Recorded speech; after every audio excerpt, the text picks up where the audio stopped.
네, 현신 속도가 빨라지고 앞으로의 미래는 더욱더 익사이팅해질 겁니다. 우리 특허청들이 함께 또 역할이 중요한 만큼 노력해 나가고 싶다라고 좋은 말씀 함께 해주셨고요. 다음은 유럽 특허청 안토니오 깜피노스 청장님의 기조연설이 있겠습니다. 안토니오 깜피노스 유럽 특허청장님께서는 포르투갈 국가산업재산청 청장, 유럽 지식재산청 청장을 거쳐 현재 유럽 특허청 청장으로 재직 중이십니다. 그럼 큰 박수로 맞이하도록 하겠습니다.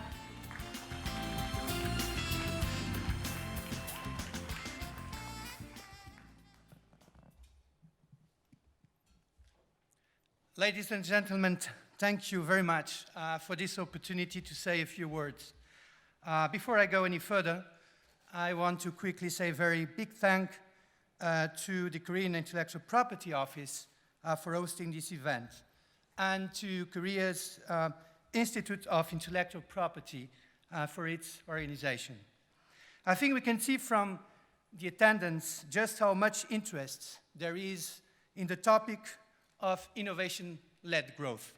And that's no surprise, given that what it means to our economies. As the President of the European Patent Office, let me start by telling you what IP means to us in Europe. It means 5.7 trillion euros in GDP every year. It means 82 million jobs. And it means wages that are nearly 50% higher than average. These are just some of the ways in which IP-intensive industries contribute every year to the European Union economy. Of course, it's much the same story in other parts of the world, like we just heard a few minutes ago. And it's in that interconnected world, one of open economies, that we see the other advantages of IP-led growth. IPR-intensive industries generate the bulk of European Union external trade. More specifically, that means 93% of EU exports and 86% of EU imports. And if you want to think about how innovation has an effect internationally, think about this. Already in 2010, 90% of productivity growth was judged to have come from the diffusion of new technology across countries. It's clear that IP has an incredible impact on economic growth. Now, we are very fortunate in Europe. The European Patent Office can grant patents that cover up to 44 countries. That means that businesses can safely invest in a market with some 700 million consumers, and definitely, yes, it's an attractive feature of our European patent system. But we can't be complacent. We have to ask ourselves some very honest questions, even if the answers are sometimes tough.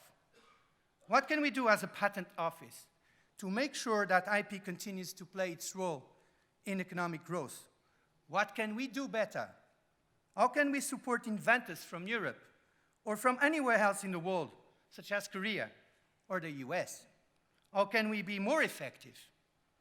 And those are questions that we have been trying to answer at EPO for the last 6 months or so. And don't get me wrong, since arriving at the EPO, I've seen how the EPO is already a very efficient patent office. Over the last 4 decades, which actually is quite a small amount of time for some IP offices, it's already come to be known as one of the global leaders in IP, and particularly for the quality of its patents. But myself and everyone else at TPO has to ask those questions from time to time and not be afraid to do things differently. So over the last few months, that's exactly what we have been doing. Looking at our patent granting process, seeing if our staff have the tools they need, asking our users if they want us to offer new products or new services. And with the help of our users, through various consultations, we came up with a new vision for the European Patent Office, a strategic plan for the EPO that will make sure we are doing everything we can do to support the innovation sector and to support our economies with high-quality IP. I won't take up your time by talking about everything in this plan. It's 120 pages long. But what I do want to do is highlight a few of the ways that I think we can support IP-led growth and which we find in this plan. All of us here rely on good quality information and on IP intelligence. We need accurate assessments of what's really happening in innovation, developments in new technologies, or even legislation, and truly understand how they stand to affect us. So everyone in innovation can take well-informed and timely decisions. To some extent, we are already providing some of that information through our patent information services or through our economists department, which works with a whole range of stakeholders to analyze patent data and give us all a better understanding of ongoing changes. For example, through the studies, we have been able to see that inventions in the fourth industrial revolution technologies have risen, sharply risen. From 2011 to 2017, the number of European patent applications related to autonomous vehicles grew 20 times faster than other technologies. And that's the kind of insight that we all need to take in order to have good strategic decisions. Whether you are an inventor, a business, or even a policymaker. But now we want to develop our capacity to evaluate the changes we're seeing by setting up a special observatory. If our new strategic plan is adopted in a couple of weeks' time, in 2 weeks, it will be our first true step in setting up a specific platform to monitor changes in the patent system and society in close cooperation with all our stakeholders. We believe it can better equip us with expert insight into the way the innovation sector and patent landscape is evolving, so we can be better placed to respond effectively to ongoing developments, to anticipate changes in the future. And that's essentially what our strategic plan is about. Understanding change and making sure that we are an adaptable and agile organization that can respond to that changes such as the globalization of innovation. It's a major challenge for the EPO and other patent offices today, but it's one we have to address if we want to continue to support IP-led growth. Today, inventions come from everywhere, in ever-increasing numbers. From almost 1 million annual patent applications worldwide in 1985 to over 3 million, as has been said, in 2017. Asia, in particular, has become a major center of innovation worldwide, and that shows in the number of applications that the EPO receives from the region. Samsung and LG, for example, are consistently there in the EPO's top applicants. China has showed strong growth in its patent applications at the EPO. Last year, it filed 9% more than the previous year, and Korea filed 13% more than the previous year. And that's part of the reason why you will find we have placed international cooperation as a key pillar of our strategic vision, because it can help us support businesses and inventors in Asia and other parts of the world. So I'm delighted that over the next couple of days, we have some important IP5 meetings to attend, both with the heads of the IP5 offices and the IP5 industry group, to see how we can avoid duplication of work and to harmonize our patent systems. In doing so, we can also share information that we need to keep quality high. That's particularly important at the moment. Every year, the enormous volumes of new Asian prior art that become available make the patent system even more complex. EPO databases already contain over 50 million Asian origin patent documents. But we need to keep ensuring that our examiners have access to them through, for example, the CPC, not to mention even better machine translation tools such as Patent Translate. And that's thanks to two things. Firstly, developments in neural machine translation technology, but also, secondly, the documents supplied by our international partners that form the materials from which the translations tool can learn, which help to keep quality high. And that brings me to my next point. We have to keep improving quality. The innovation sector can only grow and contribute to our economies if it can depend on high-quality patents.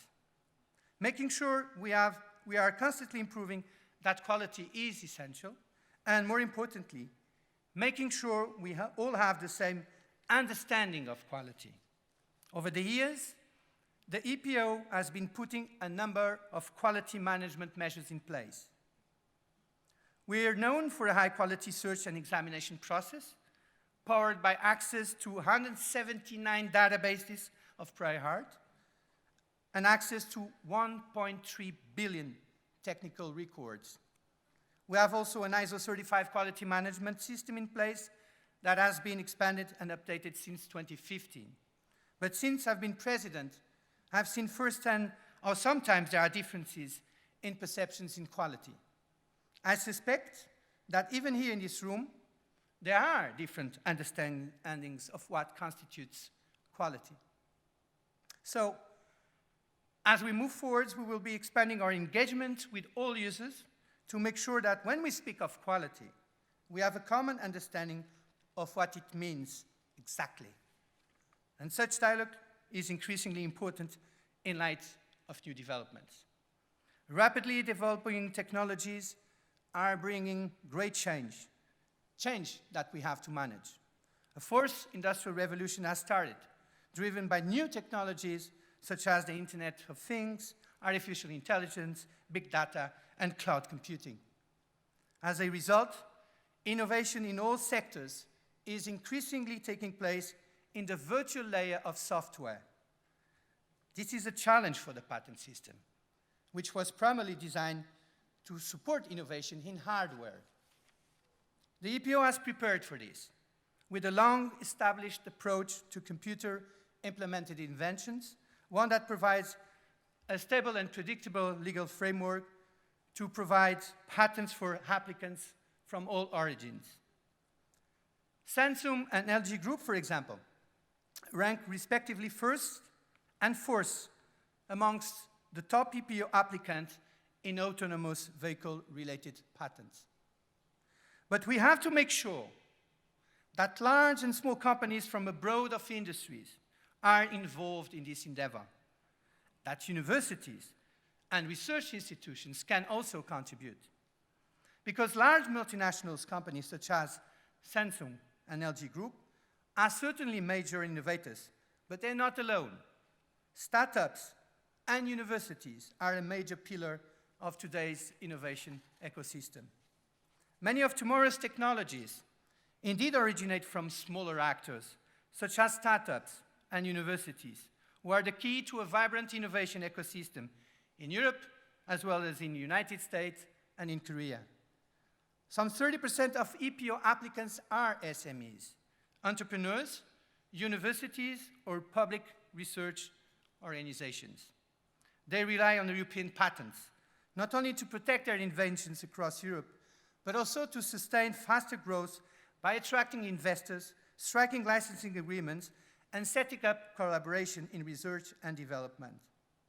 That was shown in a recent study we did, which revealed European SMEs with the European patents are 25% more likely to experience a high turnover growth in the following years. That also means we have to find new ways to facilitate access to the European market in order to help all actors commercialize their inventions. The creation of the European patent system 40 years ago has been a major achievement in this respect, but the creation of the unitary patent will remove the remaining institutional barriers to pan-European patent protection, resulting in less administration and cost savings. It takes us toward the completion of a fully fledged European single market for technology.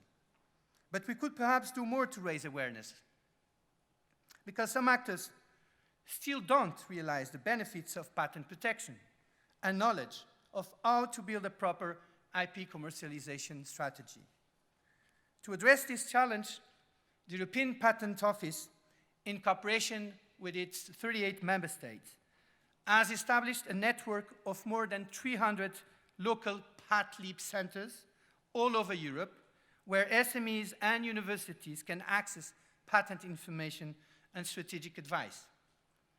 The objective of the EPO is to develop these centers further in the coming years by providing more services that can fully unlock the potential for patent commercialization in Europe through technology transfer or licensing, perhaps.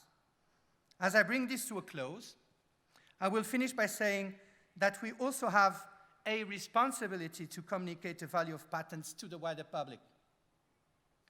Because economic growth from IP tends to affect everyone. This is something we are going to highlight next week at our annual European Inventor Award, which will be held in Vienna, Austria. It's a time where we can honor inventors from Europe and indeed around the world, our heroes. It's an opportunity for the public to see inventors that have used patents to support their brilliant inventions and achieve economic growth.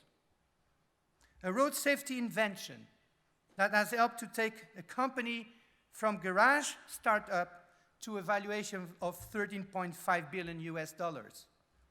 An innovation in plastic recycling, now worth $32 billion. A battery inventions that helped to generate a global market, estimated to be worth $80 billion by 2025. They show the economic value that can be achieved by remarkable inventions when supported by robust IP. In closing, though, I think we should remember the true value of IP that cannot be always measured purely in terms of economic growth. If you watch the award ceremony on our Facebook page next Tuesday, it will be a very clear reminder that patents support our society in so many other ways. They help bring us inventions that save lives in medicines or on our roads. They protect the environment around us, helping to rid of world of plastic waste. And above all, patents support innovations that push the boundaries of what we thought possible. Thank you very much. 네, 소중한 말씀해주신 안토니오 깜피노스 유럽 특허청장님께 다시 한번 감사드립니다.